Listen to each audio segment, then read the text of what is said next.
So today we are going to be doing another ASMR true crime, and this time we are going to be covering the case of the Papin sisters, or Papin sisters. I'm probably going to say Papin. I don't speak French, and this is a French case, if you couldn't tell. So I'm not the best at that, so we're just gonna go with it. But I apologize in advance if there's anyone French out there or speaks French. My pronunciations are probably gonna be really bad. I also apologize in advance. My puppy is walking around. She really wants to be all over this equipment, so she's just minding her business right now, but you might hear her walking in the background, so I apologize for that, but there's nothing really I can do about her. But it's all good. So yeah, so like I said, today we're going to be covering the case of the Papin sisters, and I'll probably be Americanizing all the names in this case because I can't speak French, but yeah, so let's get into it. Okay, and as usual, I have my notes, so I'm going to be referring to these a lot because I can't remember all the details. Okay, so this case takes place in specifically Le Mans, France. It starts with two people named Clemence and Gustave, and Clemence and Gustave were a couple, kind of a newer couple. They, both were very much working class, and during this time in France, I should have said it's the early 1900s when all this, late 1800s when all this is occurring. So at this time, it's probably like the late 1800s, and yeah, so Clemence and Gustave are dating, and they have a, sort of on and off relationship. And it was even rumored that Clemence was having an affair with her employer. This was never fully confirmed though, but it's highly suspected. So yeah, it was suspected that Clemence was having an affair with her employer. And during this time when she was dating Gustave and supposedly having this affair, she got pregnant, and because it was the early 1900s, it was incredibly taboo to have a child out of wedlock. It was very frowned upon. So what did she do? She married Gustave because that's kind of what you had to do back then. It wasn't even that they were necessarily super in love, but they were having a child together. So yeah, even though their relationship wasn't super stable, if it wasn't obvious, and that's what they did. They got married in October of 1901, and about 5 months later, they gave birth. Well, Clemence gave birth to their first daughter, Emilia, and yeah, they were pretty horrible parents, and I'll get more into that in a second. But yeah, it was just the three of them for quite a while, and then a couple years later, 3 years later to be exact, Christine, their second daughter, was born, and shortly after her birth, I'm unsure why they didn't do this with Amelia too, but they didn't. They decided, Clemence specifically decided, okay, yeah, I'm not fit to be a mom. I don't want to be a mom. Meanwhile, she still has one other daughter that she's taking care of. I digress. So she actually gave Christine to her paternal aunt and uncle, and she lived with them for 7 years, and during those 7 years she was relatively happy, but the story does not end there, because what do people do who are in volatile situations, who are probably not great parents, that should not be having children? A lot of times they end up having more children. Don't you like how that's a consistent theme? So yeah, about 6 years after Christine was born, so they did wait a while, but after 6 years after Christine was born, they gave birth, or I keep saying they, Clemens gave birth to Leah, their third daughter, or Leia. I'm just gonna call her Leah. She was born on September 15th, 1911, and was pretty much immediately given to her maternal uncle. So yeah, parents of the year right there, just deciding to just dump their kids wherever after their birth. Wow. So yeah, the two girls, Christine and Leah, kind of grew up with their relatives and not their parents, but Amelia was still with her parents until about age 9 or 10, when she was actually found to be being assaulted. And just like, I want to put a little trigger warning, and I should have put this at the beginning of the video, but this is a very hard case. Talks of very graphic and gory details. So just a trigger warning, this part does involve assault, specifically sexual assault, and I am aware that that is a very sensitive topic, so I want to be mindful of that. So please skip ahead a few seconds if you don't want to hear about that. When she was 9 or 10, Clemens found out that Amelia was being assaulted by her father, and in which she was like very upset, but not for the reasons you would think, right? You would think she would be mad at Gustav for assaulting his own daughter, but no, she was mad at Amelia because she swore Amelia was seducing her dad, which is so crazy. Like, how could you do that to your own child? Like, it blows my mind. So yeah, she was so angry with Amelia, she sent her off to a Catholic orphanage, and that's where she went.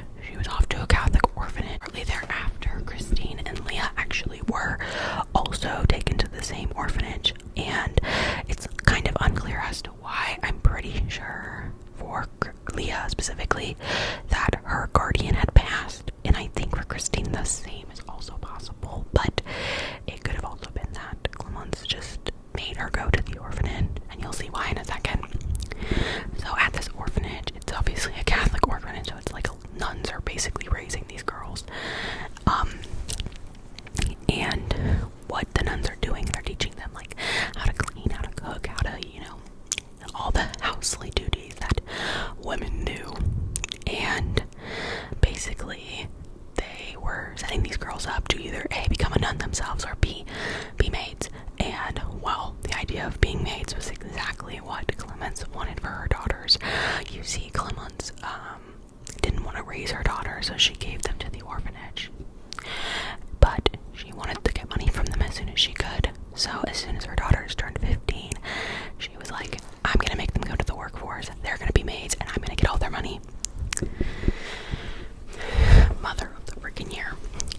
So that's what she wanted. She wanted these girls to learn how to cook and clean and do laundry and all that stuff. And I don't know why I included do laundry as a separate thing, but she wanted them to have all these housely duties under their belt, so that way when they were 15, which is when they were allowed to start making an income, they could, and they could give it all to their mother, because that's what she wanted, is to have them work so that she could get all their money.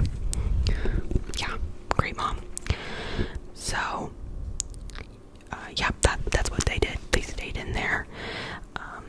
Now I should say also, during this time, a few years after Amelia went to the orphanage, Clemens and Gustav got divorced, and it's said because Gustav found out that Clemens was having an affair with her employer, which I'm sure she was. He said that he didn't want to get divorced, but he wanted to move for like a new job, to like find somewhere else so he didn't have to be in the same area as the person she was having the affair with. This was like 1913, so traveling wasn't as efficient back then.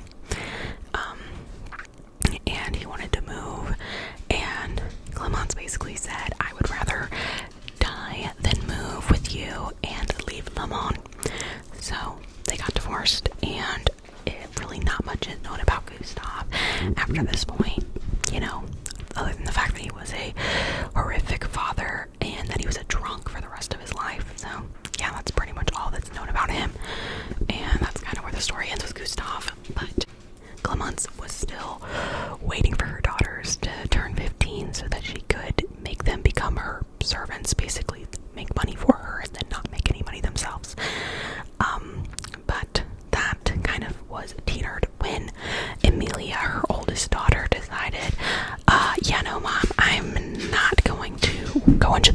yours. I'm actually going to become a nun. And this was very upsetting for Clemence because, hello, she was going to get 3 incomes and now she's only going to get 2. So when Christine felt the same calling a few years later, when it was her turn to, decide what to do, Clemence immediately was like, nope, you are not doing that. You are going to be working. And she put a pin in that real quick. So, yeah, no, Christine was forbade from doing anything like that, and Amelia never had contact with her family after this point, and it's really just believed that she went on and lived as a nun for the rest of her life and did not speak or see any of her family members ever again, which probably isn't the worst thing when you find out about this case. So yeah, Christine was employed pretty much from as soon as she could be. From age 15, she was working as a housemaid. People said she was a really good cook and she was a really good cleaner. And they said she was a little insubordinate, like wouldn't follow like directions at times. But other than that, she had like kind of an outgoing personality and was a hard worker. So people liked her for the most part. Now, like I said earlier, Christine and Leah are kind of far apart in age, so it was several years later when Leah had the opportunity. I said I was going to call her Leah, and then now I'm calling her Leah. Leah had the opportunity to become a live-in maid as well, and that's what she did because, she couldn't join the nunnery. Her mom would never have allowed it. So she was also a live-in maid, and the people said she was kind of the opposite of Christine. I mean, she was still a hard worker, but she was very quiet. She followed all of the instructions that she was given, and she was also considered to be less intelligent than Christine, which is kind of a dig, but I guess that's just what the people said. But the girls were never really at one job for too long because their mother was dissatisfied with the pay that they were receiving from every job. So basically they were floating from one job to another, and they never stayed at one job for too long because their mom was like, oh, well, this place is paying more, so you're leaving that place and going here. But the girls weren't seeing any of this money. It was all going to their mom. And the sisters were finding all these jobs, but they really liked to work together. They were very, very, very close. So yeah, that was really important for them to find jobs where they could work together. So in 1926, Christine found a pretty affluent job working for the Lancelin family. And the Lancelin family consisted of Renee. He was a retired solicitor, basically a lawyer. And he actually retired pretty early because he had made a significantly good income for himself and his family. And then his wife, Leonie, and their daughter Genevieve, and they had another daughter, but at this time she was already married and moved out. In 1926, I guess I should say, I believe Christine she was probably about 21 and Leah was like 15, so they're still really, really young. So yeah, so Christine actually was the only one working with them for quite a while, and she really liked the job, and after a few months she actually convinced them to hire Leah as well so that they could work together. And Christine was the cook, and she would cook all the food for the family, and Leah was just a maid. She would do the cleaning and all that stuff, but they kind of did a little bit of both, but Christine was considered to be the better cook out of the two. And yeah, they were very hardworking. There really appeared to be no issues for the first few years, maybe 2 years. And that all kind of changed a few years after they started working there because Leonie developed really bad depression, and she started taking it out on Christine and Leah. And this just kind of led to chaos. She told them constantly that they were doing bad work, that they weren't cleaning things properly, they weren't cooking good food, all that stuff, basically just criticizing their every little move. And yeah, she also reported repeatedly assaulted them physically, and at one point even took it as far as bashing their heads into a wall, which is cruel. But I guess that's, this was the 1920s, like, labor laws didn't really exist.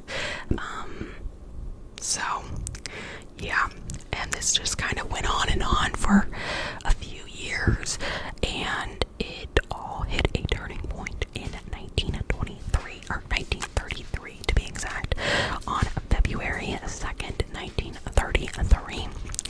So that was a night that, in France and really all over the world, it was very common to have like these extravagant dinner parties, and that's what the Lancelins were going to be doing that night. They were going to be going over to a family friend's home and having dinner and talking and snoozing and all that stuff. Rene assumed that his wife and daughter were going to meet him at the place because he had gone to the house earlier that day and the lights were all turned off, and he was just like, oh, I'll meet him there. That's fine. And that's what he was expecting. He got there and they weren't there. He was like, well, they'll be here soon. And then like the hours kind of kept ticking by, and he was like, I know they had some errands today, but like this is kind of a really long time to be gone. So yeah, he was very confused, and he consulted his son-in-law and was like, hey, Genevieve and Leonie are still not here. Would you be okay with, coming back with me to the house to like see what's going on and seeing if like, maybe they just fell asleep by accident or whatever. So they returned to the home around 6:30, 7 o'clock at night, and all the lights were still off, and Rene was just like, what is going on here? They had to call a policeman because the doors were locked and they could not get in the home. And so the policeman, they had to summon him because it was like 1933, so cell phones weren't really a thing. So they had to literally go to the police station and get a police officer. And the police officer came to the home, and he was able to gain access to the house by like climbing up a garden wall. Crazy. And he managed to get into the home. And when they arrived into the home, they came across a absolutely horrific scene, which was two women laying at the bottom of the stairs, covered in blood, almost beaten to the point beyond recognition, and most disturbingly of all, their eyeballs were gouged out. Yikes. So, even though they were, kind of hard to identify, Rene pretty much immediately knew that those people were his wife and his daughter. And I can't even imagine, like, not only, seeing them in that way, but like, just, oh god, it's horrible. And just so disturbing. So yeah, the officer went up to the Papin sisters' room because he was like, they're probably not alive either. I mean, if this has definitely been a targeted attack, this person probably wanted everyone in this home to die. So he was like, I'm gonna go up to the room. And he noticed that their light was on, and he thought that was really odd, as you would. And he had to summon a locksmith because the door was locked. Which, like, the story is not funny, it's just very humorous that, like, that there's all these steps that need to be taken because it's, 1933. So he had to get the locksmith, and the locksmith was able to open the door, and they were expecting to find, the bodies of Leah and Christine, and they did, but they were alive, and they were in bed together in the nude. And there was a bloody hammer with hair on it on a chair nearby. And they were just, there's like conflicting reports. Some say that they were just laying in the bed together. Some were like they were holding each other. It was really odd.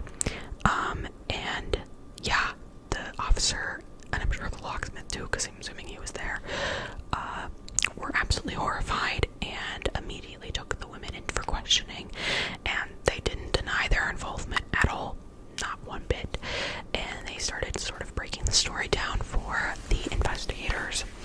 So basically what they said, what happened was, this all started when Leonie came into the home and was furious because the lights were out, and it was because Christine had plugged an iron, plugged in a faulty iron into like the wall. I don't know why my mind, like, outlets were around in the 1930s. That doesn't make sense to me. Yeah, she was very angry that this happened, because apparently she'd been like saying to Christine, like, don't do that, like, blah, blah, blah. And then also she just was complaining about things not being done in the home, laundry not being put away, things not being taken care of, and it just went on. And then allegedly she attacked Christine and started like smacking her, hitting her, whatever. Not okay, obviously. And this kind of was a tipping point for Christine specifically, and she lunged at Genevieve and she gouged her eyeball out. Yeah. But then at the same time, Christine instructed Leah to do the same to Leonie, and she did. And oh gosh, it's horrific. The two women were still alive when their eyeballs had been gouged out, which is just really brutal. And she started beating her over the head with a heavy pewter pitcher. Christine also grabbed a knife and a hammer, and they began bludgeoning the women. And to continue it, they also mutilated their bodies, specifically like their lower half, if you're catching my drift. And yeah, it was an absolutely horrific, brutal, just very violent attack. And yeah, it was horrific to read. There are pictures. Now, I am not recommending you look at them. I haven't even really looked at them because I don't want to. But back in like the 1900s, they took photos of crime scenes a lot, and they were public. So if you really want to know, they are available, but I don't recommend it. The women were absolutely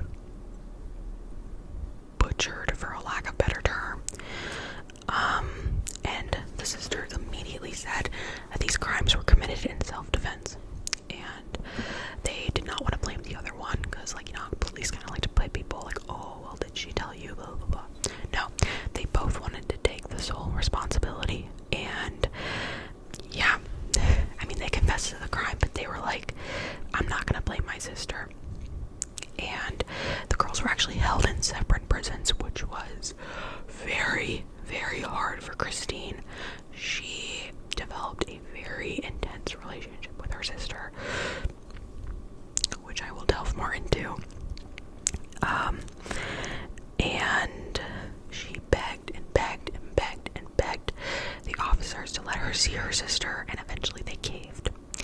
And they met at some point, and Christine started to unbutton her sister's blouse and making sexual advances at her,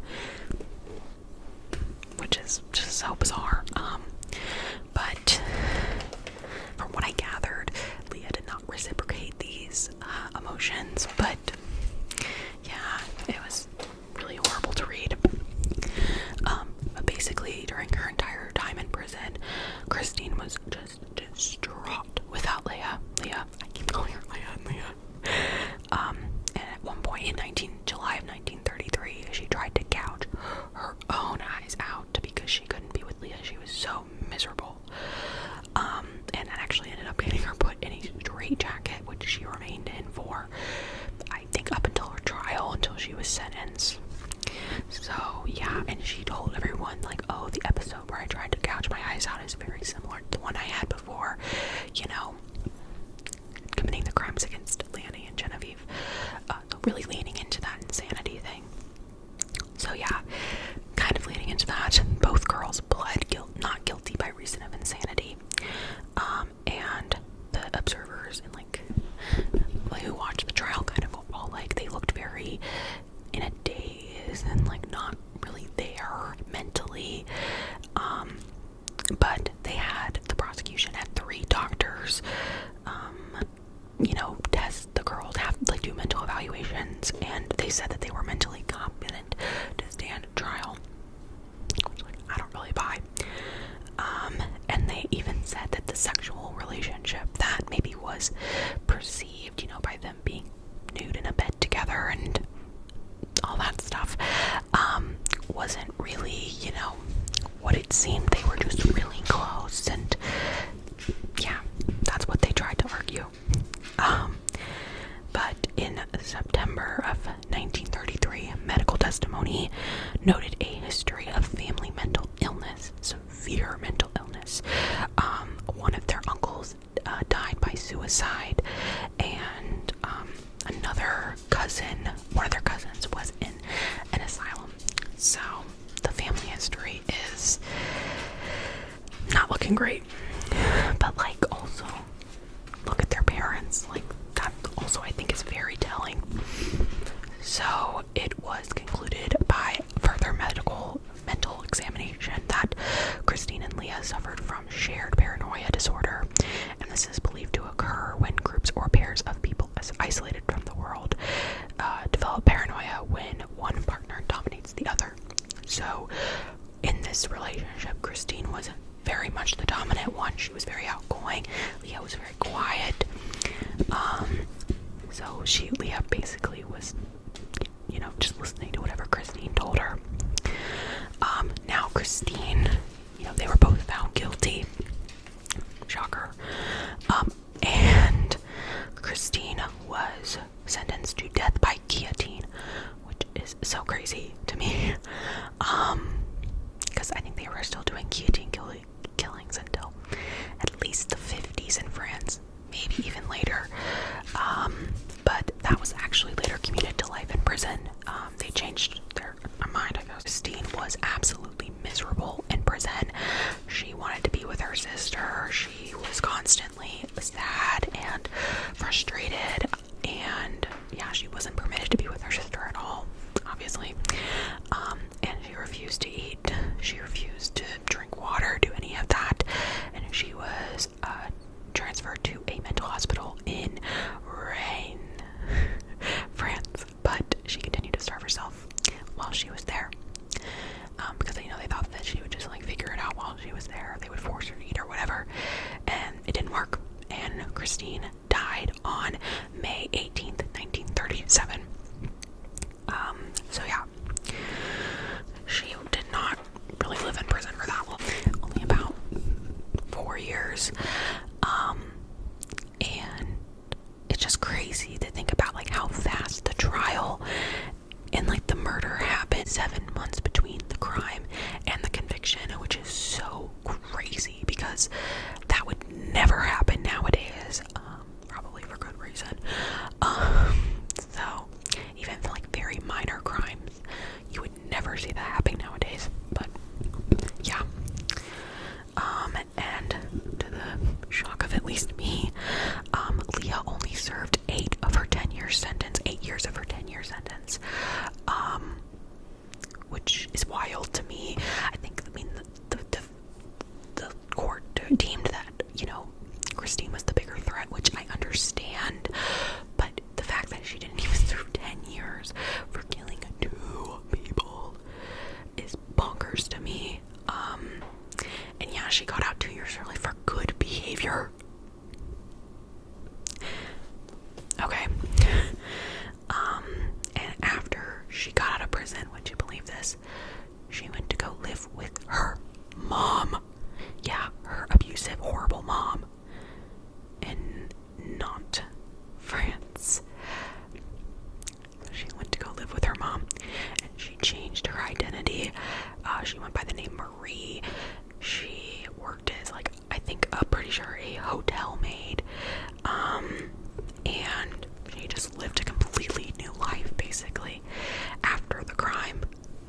So crazy. Now on to the very confusing thing about Leah's death. So some say that she died in 1982, when she would have been like 71 years old. But a French film producer claims to have discovered a woman living in a hospice center in the year 2000, which is wild because, like, yeah, 2000 was like 23 years ago, but like that does not feel like that long ago. Crime took place in 1933. Like, that is that just blew my mind. But a lot of people said that this woman did not resemble Leah in like the pictures that were taken of her when, you know, they had pictures of her in court and stuff. And the woman claiming to be her had suffered from like she was paralyzed from the waist down, and she couldn't really speak from having like I want to say she had like several strokes in her life. But this woman died in 2001, and without confirming her identity first, which is, I mean, I guess I don't know how they would do that, but it's just crazy. They buried this woman with Christine and not what? Like, they don't even know for sure if that's her. Like,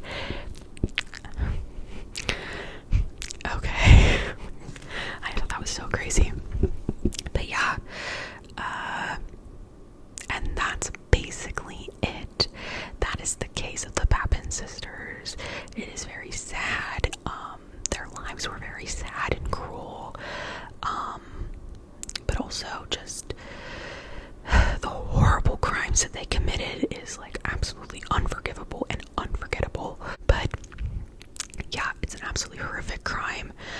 Do I think that Leonie was perfect? Absolutely not. I'm sure she was abusing them, but that does not excuse this horrific crime, brutal crime, especially against Genevieve. I mean, in my eyes, she was very much just an innocent victim in this. So, I mean, let me clarify that Leonie is also a victim, but I don't know, it just makes me really sad thinking about Genevieve, especially so young. She was only like 27. So yeah, it's really cruel. But yeah, this case is bonkers. It has inspired a lot of just really weird and interesting things. When I was doing my research, I discovered that this case inspired the film Parasite. If you've never seen Parasite, I highly recommend it. It's a fantastic film. It's in Korean. But it's really scary, so that just adds up. And at first it didn't make sense to me, but like when I was thinking about it, I was like, oh my gosh, that makes sense. Like, that totally makes sense why these two would be connected. So yeah, go watch the movie if you would like. And they also inspired like a ton of philosophers with like some of their writings, which is so crazy. I think it was just like the whole, you know, kind of incestuous and murderous relationship that these sisters had. Their bond was very fascinating to people, I think.